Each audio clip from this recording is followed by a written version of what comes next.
Hello guys, আজকে চলে এসেছি আমার মায়ের বার্থডে সেলিব্রেশনের ব্লগ দিয়ে। এই বার্থডেটা সেলিব্রেট হয়েছে আমাদের পাড়ার মধ্যে, আর এখানে আমাদের পাড়ার সমস্ত লোক অ্যাক্টিভলি পার্টিসিপেট করেছে। ওরাই নিজেরা প্ল্যান করেছে, রান্নাবান্না করেছে, খাওয়া দাওয়া করেছে, পরিবেশন করেছে, ইভেন লাস্টে বাসনটাও ওরাই মেরেছে। আর এখানে দেখো রান্নাবান্না তোড়জোড় হচ্ছে। এখানে একটা ভাইদের বাড়ির উঠোনে রান্না বান্না শুরু হয়ে গেছে।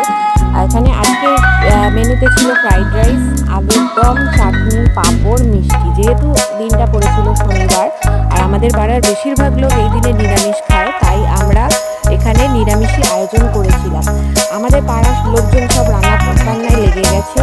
আর এইখানে লাস্টে চাটনিটা হচ্ছে। আর এই যে আমি এখন খেতে বসে গেছি।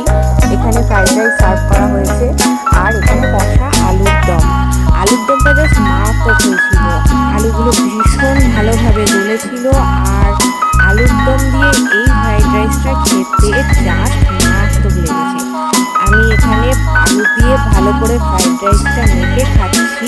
আর এখন গাইস একটা সারপ্রাইজ তোমাদের জন্য অপেক্ষা করছে। এই দেখো, আমাদের গোলু মহাশয় আমার ঠিক সামনের টেবিলে খেতে বসেছে। আর সত্যি বলতে আজকে সবচেয়ে বেশি এনজয় আমাদের এই গোলু মহাশয়ই করেছে। এখানে সবাই পাড়ার ধীরে ধীরে খেতে বসেছে। গোটা 4-5টা ব্যাচ মোটামুটি হয়েছিল।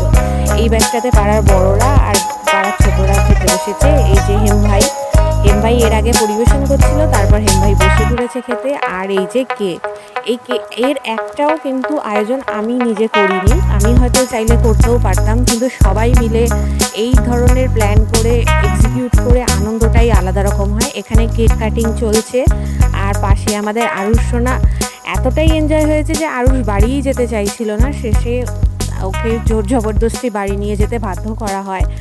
আর এখানে পাড়ার সবাই কেক কাটিং চলছে। আর সত্যি বলতে গাইজ দিনটা এত সুন্দর কেটেছে যে বলার মতো না। সারাটা জীবন মনে রাখার মতো একটা দিন। খুব ভালোভাবে সেলিব্রেট হয়েছে। এই যে এখন এরা এই গিফটটা আমার মাকে দিয়েছে, দেখা যাক গিফটে কী আছে। গিফটটা এখন আনবক্সিং চলছে। এখানে তো পুরোপুরি গিফটটা পুরোটা খুলে দেখানো হয়নি। আমি পরের একটা ব্লগে দেখাবো যে অ্যাকচুয়ালি ভিতরে ডিনার সেটটার কী ছিল। বাট গিফটটা খুব সুন্দর হয়েছে। মাও ভীষণ খুশি, আমরাও খুশি, পাড়ার লোকও খুশি। আমাদের আশীর্বাদ করো আমরা যেন এইভাবেই থাকতে পারি। টাটা গাই।